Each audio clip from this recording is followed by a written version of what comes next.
नमस्कार, मैं हूं रत्ना और आप देख रहे हैं सी न्यूज़ भारत। सतना और मैहर जिले के संयुक्त तत्वाधान में बुलंद आवाज नारी शक्ति आंगनबाड़ी कार्यकर्ता सहायिका संगठन द्वारा स्वर्ण जयंती सम्मान समारोह का आयोजन किया जा रहा है। यह कार्यक्रम 10 मई को सुबह 10 बजे टाउन हॉल सतना में आयोजित होगा।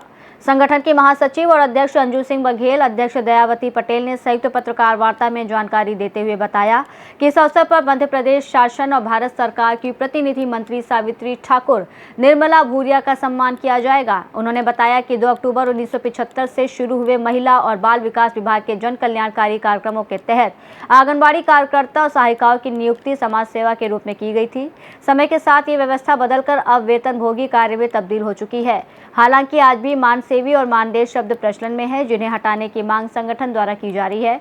संगठन का कहना है कि वर्तमान श्रम कानूनों के अनुसार आंगनबाड़ी कार्यकर्ता संगठित श्रमिक की श्रेणी में आती है, क्योंकि इनके कार्य के घंटे, पद, भर्ती प्रक्रिया, अवकाश और पदोन्नति से जुड़े नियम निर्धारित हैं। साथ ही सुप्रीम कोर्ट के निर्णयों के आधार पर ग्रेच्युटी का लाभ भी मिल चुका है। नेताओं ने कहा कि ये संगठन 2017 से लगातार अपनी मांगों को लेकर सक्रिय है और अब संवाद के माध्यम से समाधान की उम्मीद जगी है। उनका विश्वास है कि भविष्य में मानसेवी शब्द हटाकर इन्हें संगठित श्रमिक का दर्जा मिलेगा। कार्यक्रम को नारी सशक्तिकरण की दिशा में एक महत्वपूर्ण पहल बताया जा रहा है, जहां हजारों महिलाएं देश भर में आंगनबाड़ी व्यवस्था को मजबूत बनाने में भूमिका निभा रही हैं। सतना सर्किट हाउस में अंजू सिंह जी बघेल, जो जिला की अध्यक्ष हैं और प्रदेश में भी एक महत्वपूर्ण दायित्व पे हैं, वे आज सतना सर्किट हाउस में एक महत्वपूर्ण प्रेस वार्ता की है। मैं उनसे ही जानता हूं कि आज की प्रेस वार्ता में उनका क्या उद्देश्य था, क्या नियम थे, क्या कानून थे। हम लोग यहाँ आज प्रेस वार्ता इसलिए कर रहे हैं कि हमारा कार्यक्रम 10 तारीख को टाउन हॉल में होने जा रहा है, जो कि हमारे आंगनबाड़ी केंद्र की पदस्थापना को 50 वर्ष पूर्ण हो चुके हैं। उसी के उपलक्ष्य में हम लोग सम्मान स्वर्ण जयंती समारोह के उपलक्ष्य में कार्यक्रम रख रहे हैं, जिसमें हमारी विभागीय मंत्री भी आमंत्रित हैं, केंद्रीय मंत्री और राज्य मंत्री दोनों।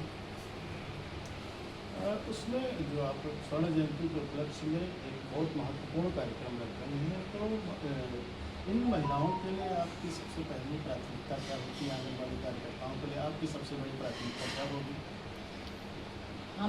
हमारी तो सबसे बड़ी प्राथमिकता यही है कि जो हमारी बहनें कार्यरत हैं, उनके एक उज्जवल भविष्य के लिए हम कुछ ऐसा अच्छा कर सकें कि जो उनका काम करने के बाद उनको एक अच्छा सम्मानजनक मानदेय मिले और उनका आने वाला समय अच्छे से जाए, क्योंकि जब तक वो कार्यरत हैं तब तक तो ठीक है, लेकिन आने वाले भविष्य में उनके लिए ऐसी सरकार के द्वारा कोई योजना नहीं है जिनका उनका आगे भविष्य चल सके। इसी के लिए हम चिंतित हैं और इसी को लेकर के हम एक सम्मान समारोह के साथ साथ हम अपने सरकार से संवाद करना चाहते हैं और मंत्री महोदयों को बताना चाहते हैं कि हमें एक सम्मानजनक वेतनमान, न्यूनतम वेतन दें, हमें नियमितीकरण हमारा कर दें, तो हमारे बहनों का भविष्य उज्जवल हो जाए। आज तक केंद्र सरकार और राज्य सरकार से जो भी वेतनमान मिला, आप कितना संतुष्ट हैं और या नहीं संतुष्ट? अब देखिए, संतुष्ट तो इंसान वैसे कभी नहीं होता है, लेकिन इतनी उम्मीद करते हैं कि आज की महंगाई में इतना तो हमें मिलना चाहिए कि हमारा घर परिवार अच्छे से चल सके, हम अपने परिवार का, अपने बाल बच्चों का भरण पोषण अच्छे से कर सकें।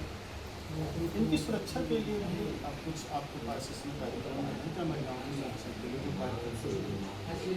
ये सुरक्षा के लिए हमारे इसमें कुछ नहीं है, क्योंकि हम लोगों को मान सेवी जो हमारे उसमें पद में लगा हुआ है, उस वजह से हम लोग नियमित कर्मचारी हैं नहीं, हमें सरकार सोशल वर्कर मान रही है। तो सुरक्षा के उसमें तो हमारे पास कुछ भी नहीं है। एक ऐसी योजना भी आयुष्मान कार्ड जैसे वो हुआ था, लेकिन उसके लिए अभी निर्देश नहीं हुए हैं, तो हमें अभी कोई लाभ नहीं मिल रहा है। अपनी सहायक आंगनबाड़ी कार्यकर्ताओं के लिए बहुत कुछ करने के लिए काम करने का एक मन में संजोए हुए। सतना से सी न्यूज़ संवाददाता शिवम गुप्ता की रिपोर्ट। कार्यक्रम को महिला सशक्तिकरण की दिशा में एक महत्वपूर्ण पहल माना जा रहा है, जिसमें हजारों कार्यकर्ताओं की भागीदारी अपेक्षित है।